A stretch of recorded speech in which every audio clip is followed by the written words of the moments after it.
दिल्ली के लाल किले के पास हुए भीषण धमाके में अब तक 10 लोगों की मौत की पुष्टि हो चुकी है। इसमें से 8 लोगों की पहचान हो गई है, लेकिन 2 शवों की पहचान करना पुलिस और एनआईए जैसी जांच एजेंसियों के लिए बहुत बड़ी चुनौती बन गई है। दरअसल इन शवों की हालत इतनी खराब है कि सामान्य तरीकों से इसकी पहचान कर पाना लगभग नामुमकिन है। एक शव ऐसा है जिसका सिर ही नहीं मिला है, जबकि दूसरे केस में सिर्फ शरीर के कुछ हिस्से जैसे पेट का हिस्सा और कुछ कटी हुई उंगलियां ही बरामद हुई हैं। ऐसे में अब जांच एजेंसियां डीएनए टेस्ट के जरिए इन शवों की पहचान करने की कोशिश कर रही हैं।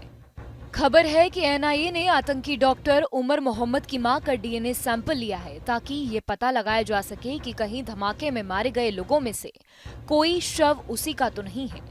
दरअसल कई सबूत उस ओर इशारा कर रहे हैं कि इस ब्लास्ट में डॉक्टर उमर मोहम्मद ही शामिल था और वही कार चला रहा था। पहले कहा जा रहा था कि कार में 3 लोग सवार थे, लेकिन सीसीटीवी फुटेज में ये साफ हो गया है कि धमाके के समय कार में सिर्फ डॉक्टर उमर ही था। इस केस की एफआईआर के मुताबिक धमाका इतना जबरदस्त था कि पूरी कार कई फीट ऊपर उछल गई। धमाके की ताकत से पास की पुलिस चौकी की दीवारें और छत तक टूट गई। जांच टीम को कार के अंदर से कुछ शवों के अंग भी मिले हैं, जिससे ये पता लगाना मुश्किल हो गया है कि ये अंग उसी व्यक्ति के हैं जो कार में बैठा था या फिर धमाके के बाद आसपास से उखड़कर अंदर आ गए हैं।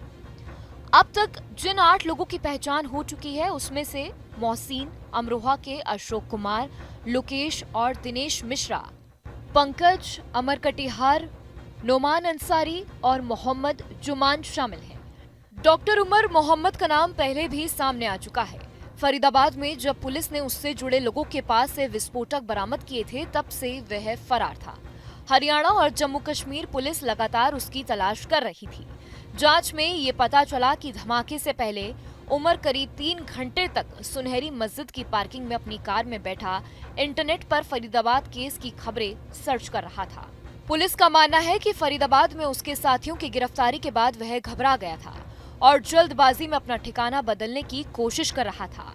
इसी दौरान कार में रखा विस्फोटक गलती से फट गया। फिलहाल जांच एजेंसियां 11 घंटे तक कार के ट्रेल को ट्रैक कर चुकी हैं और अब डीएनए रिपोर्ट का इंतजार है, जिससे ये साफ हो सकेगा कि इस ब्लास्ट में डॉक्टर उमर मोहम्मद की मौत हुई है या वो अब भी जिंदा है।